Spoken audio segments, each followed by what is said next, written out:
कमलापुर तहसीलदार माधवी रिश्वत लेते हुए रंगे हाथ पकड़ी गई।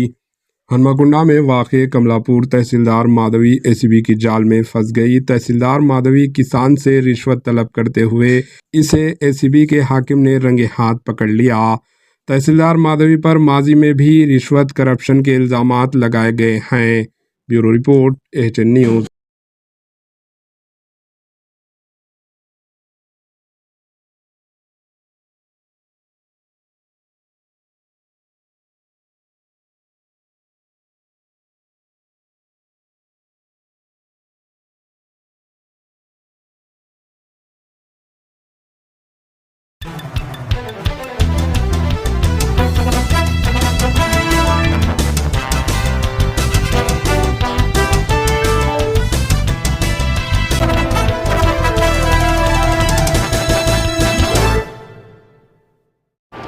एचएन न्यूज़ को लाइक करें, शेयर करें और सब्सक्राइब करना ना भूलें।